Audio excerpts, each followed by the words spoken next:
Hey guys, it's Bro You Whack, and with my videos, I always try to strive to make you just a better player when it comes to Overwatch, whether I just tell you guys a story, give you guys some tips, or with my recent video, I tell you guys a guide. With this video, I want to tell you about a story about Season 5, and I feel like my experience so far has not been the greatest. Sure, I have been climbing a little bit, I got a brand new season high, I still haven't gotten a new career high, but I've still been doing decently okay, but it just seems like I haven't been living up to my full potential, if I want to even call it that, when it comes to like my performance in Overwatch. And granted, I have been trying to learn a couple heroes here now and then. Like Pharah is a good example. I've been playing a lot of Pharah recently. It's been working out pretty well, but I've been playing a wide range of heroes, and it seems like my hit scan heroes and when I play Mercy, those are like the two heroes that I kind of just have the most difficulty with, especially when I play Soldier or when I play Tracer. For a hero like me, it just kind of comes naturally whenever I kind of play her in whatever, like defense, Hanamo, or whatever. I kind of know what to do because it just comes naturally, but when it comes to Soldier 76, it takes so much concentration, and even when I play Tracer, I need to know my whole entire environment. I need to know how many blinks I have. I need to know when I recalled, so on and so forth. There's so much going in when I play those heroes, and I need full concentration.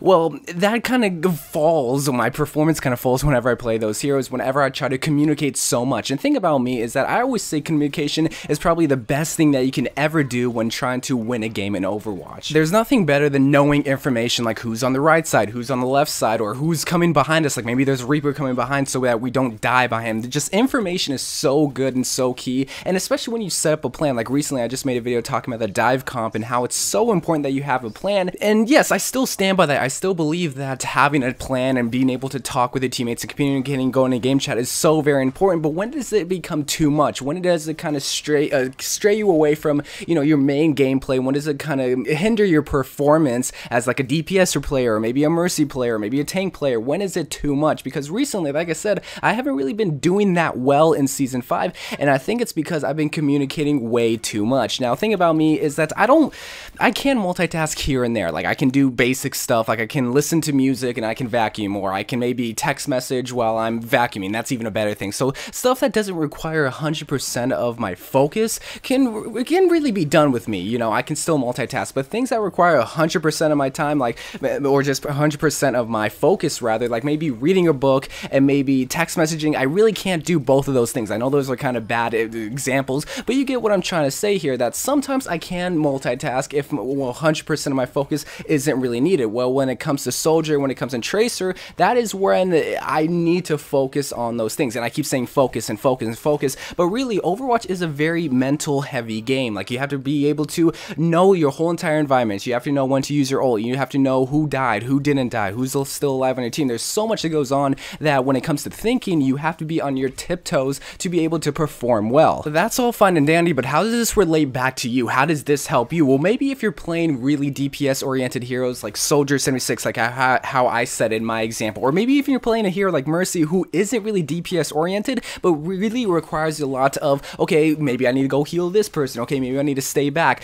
A lot of people like to meme on Mercy saying that she takes no brain, that she takes no skill, but even when I do my live commentaries when it comes to Mercy, I go completely silent because I'm having to take care of this whole entire family, and that takes a lot of thinking. So relating it back to you guys, maybe if you're not doing so with Soldier, doing so well with Genji's another example that takes a lot of thinking too. If you're not doing that great with those heroes, then maybe kind of hold back on the communicating, but still go into game chat. I'm not going to tell you guys never go into game chat, never communicate with your team, because you should always be doing that. But something that I've been doing so much, and I kind of need to cool myself down a little bit, is communicating way too much. That can also sometimes be a thing, because you're just kind of just cluttering the game chat, or just cluttering the chat just in general with too many callouts that aren't really important. Because last time, before I went silent, alright, so here's my story, right? Before I tested this hypothesis out, if you even want to call it that, before I just kind of gave a little less callouts before I was playing like Paul, and I was giving out literally every single callout for things that I really didn't need to do. Like I was saying, oh my god, Zenyatta's on the left, Reinhardt's on right, maybe there's a Reaper in the back. So many callouts were being called out for me that I just needed to call out the important stuff. Like, okay, let's focus the Reinhardt, wait a couple of seconds, hey, maybe we should get the Zenyatta on the right. Literally, no, that's not what I was doing. I was saying, oh my god, I have Discord on me. Okay, Discord's on the Mercy because the enemy Zenyatta put it on me. Oh my god, we gotta look out for this guy. I was literally freaking myself out and hindering my performance because, well, I was playing a bunch of heroes that I needed more focus towards the game. And not only that, not only does it hinder your performance, it also hinders your teammates' performance, because you're not only distracting what they need to do, but you're worrying blaming them for what they need to do from your callouts. Like, maybe they didn't need to focus the Zenyatta because they were already focusing the Zarya or something like that. So again, let them do their thing, let everybody contribute to the game chats, let everybody contribute callouts, and not give like literally 5 callouts every single second, because that's something I had to kind of realize. And after I did that, after I realized, okay, let me calm down a little bit, let me stop giving so many callouts and let's test this out. Let me just be a little bit more quieter, still go in game chats, but not give a call out every single like 2 milliseconds or whatever. And after I did that, I went on a 3-game win streak. I won 3 games in a row after that. Did I get lucky? Did I just have bad teammates on the enemy team? Maybe that could be the case, but either way, it still helped me out because I was able to focus in on my game, perfect my craft, and just know what I need to do, especially with Soldier. I was able just to put all my efforts in just being able to aim for the Pharah, aim for the Roadhog that's pushing up way too far, and I didn't want to get hooked, and I knew when to run away and whatnot. So it's just stuff like that you just have to realize, like, okay, I know giving callouts is good, I know going to game chat is good, but sometimes I just need to calm down, just give the important callouts, and boom, I'll be able to just perform a lot better, let my teammates do their thing also, and they'll also contribute to the chat. Because if there's one guy